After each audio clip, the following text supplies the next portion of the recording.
بزن.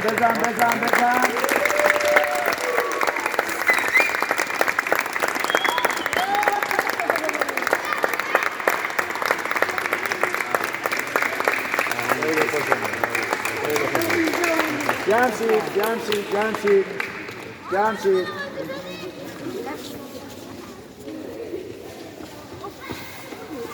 علی یکی چطور علی؟ یکی چطور؟ جمع شد آقا. خب یکم بریم بچه ها. من به نوبه خودم از آقا موحد تشکر عرض میکنم به خاطر اینکه افتخار دادن و ایشون امروز سر تمرین تیم باشگاه ستاره ساز اومدن به ما افتخار دادن. بعداً من جسر میگم فقط خدمت شما عرض بکنم که آقا موحد یکی از بازیکن‌های خیلی خوب و با ارزشمند فوتبال ساحلی ایران هستش و با تقدیر تشکر که من ازش دارم که به این مرحله خوب فوتبال رسیده و حقش بوده.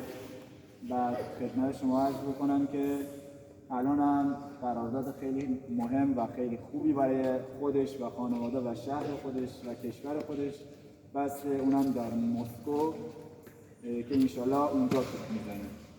هدف از اومدن جناب آقای محمدپور به باشگاه ستاره ساز اینه که شما دوستای خوبم، شما بازیکنای خوبم، هیچ وقت دست از تلاش بر ندارید مثل آقا موحد عزیز که انقدر شب و روز زحمت کشیده که من خودم شاهدش بودم و به حقش رسید.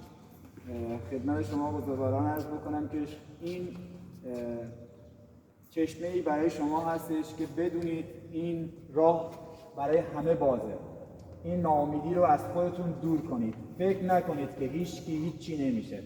هر کی بخواد میتونه اون چیزی که در زندگی میخواد برسه میرسه. اصلا ناامید نباشید. نمونه بارزتون اینجاست، کنار من هستش. اینا تلاشاشون انقدر خوب بودن که به اون هدفشون رسیدن و شما هم دارن بهتون میگم ناامید نباشید. من که تو زمان فوتبالی خودم هیچ امکاناتی نبود رفتم. اینا که بازم افتخارات ما هستن، باعث سرمایه‌های ما هستن، تو این بحران زندگی و مملکتی تونستن خودشون رو به جاهای بالا برسونن. بس شما هم دست از تلاش بر ندارید. تلاش کنید تا برسید به موحد محمدپور دیگه. به افتخار خودتون و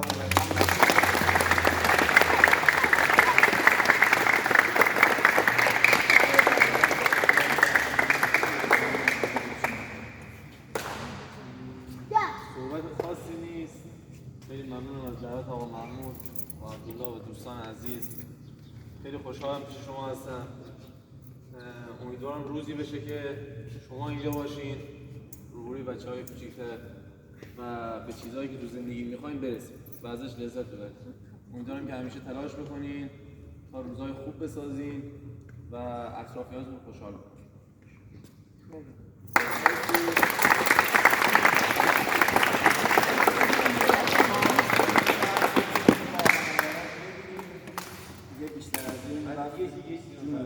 یه عذرخواهی بابت دیر کردن. امیدوارم که من ببخشین. بدقولی اصلا چیز خوبی نیست. امیدوارم که هیچ وقت بدقول نباشه.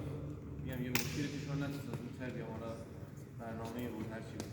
شرمنده‌ام. امیدوارم که شما این کارو تکرار نکنید. قربان شما. از وظیفه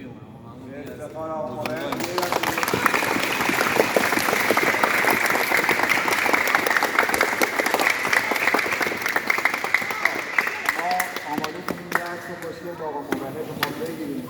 بالون بزنیم. بالون تیم بشیم یه فوتبال هم بزنیم. فوتبال بازی می‌کنی آقا موحد؟ آره بازی می‌کنم. عکس بگیریم بعد بریم توی چیز. بزرگا.